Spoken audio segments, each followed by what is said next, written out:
আসসালামু আলাইকুম। এই যে তোমাদের সাথে এখন কেক বানানো শেয়ার করব, কিন্তু তেলে ভেজে কেক বানাবো। দেখতে থাকো আমি কিভাবে বানাই। এই যে 1 কাপ পরিমাণ ময়দা, চিনি, হালকা একটু লবণ মিক্স করে নিছি। তারপরে ডিম দিয়ে দিব। ডিমটা দিয়ে যেভাবে একদম কেকের ব্যাটার তৈরি করে সেম ওইভাবে আমি ব্যাটারটা মেখে নিব।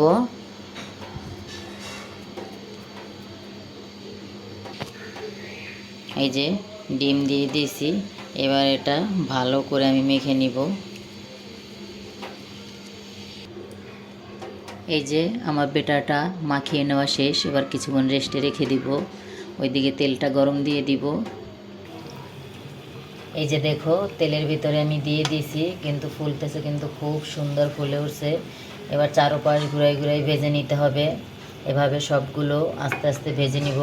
চুলার পাওয়ার কিন্তু একদম মিডিয়াম আঁচে রাখতে হবে। এই যে দেখো আমার ভাজা কিন্তু শেষ। এগুলো কিন্তু খুব সুন্দর ফুলছে, একদম নরম তুলতুলে হয়েছে। কিন্তু এই যে দেখো চাপ দিলেই বুঝতে পারবা। এটা কিন্তু আমি চিনিও কম দিছি, কারণ চিনি কম খাই, এই জন্য কম দিছি। এটা খেতে কিন্তু খুব মজাদার। তোমাদের কার কার পছন্দ অবশ্যই অবশ্যই বলবা কিন্তু। টাটা। এই যে দেখো সন্ধ্যাবেলা আনারস কেটে নিয়েছি, এই যে লবণ মাখাই নিলাম, খাবো এখন। আর এই দিকে এই যে তেলের পিঠা ভাইজা নিলাম, এটাও খাবো। আজকে সন্ধ্যাবেলা এটাই হলো সন্ধ্যার নাস্তা। তোমাদের কার কার এই তেলের পিঠাটা পছন্দ অবশ্যই বলবা কিন্তু। আর আনারসও কে কে খেতে পছন্দ করে অবশ্যই কিন্তু বলবা। এই যে এখন খাবো, লবণ মেখে নিলাম হালকা করে একটু।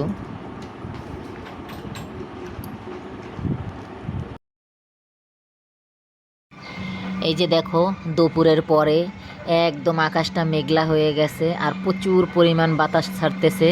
কোথাও মনে হইতেছে ঝড় হইতেছে, প্রচুর পরিমাণ বাতাস হইতেছে, জানলা খুলে রাখা যাচ্ছে না। দেখো প্রচুর পরিমাণ মেঘ, কিন্তু সকাল থেকে কিন্তু অনেক রোদ ছিল, হঠাৎ করেই বাতাস ছাড়লো আর আকাশটা মেঘলা হয়ে গেল। বৃষ্টি নামবে কিছুক্ষণের ভিতরেই, বৃষ্টিটাও নামবে।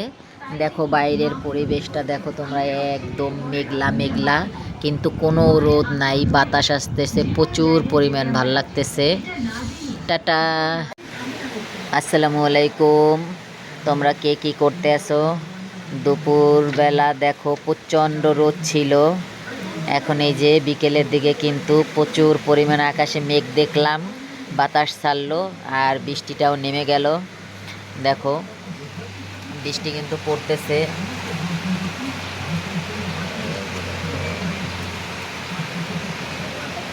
বিকেলের বৃষ্টি ভালোই লাগতেছে, ঠান্ডা ঠান্ডা পরিবেশ।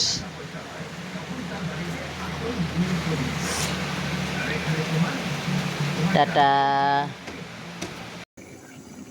এই যে রাতের জন্য লাউ দিয়ে চিংড়ি রান্নাটা শেষ, এবার নামিয়ে নিব। কার কার লাউ চিংড়ি পছন্দ অবশ্যই কিন্তু জানাবা। দেখো কালারটা কেমন আসছে, আমার তো খুব পছন্দ লাউ দিয়ে চিংড়ি, তাই রাতের জন্য রান্না করে ফেলাইলাম লাউ দিয়ে চিংড়ি। টাটা।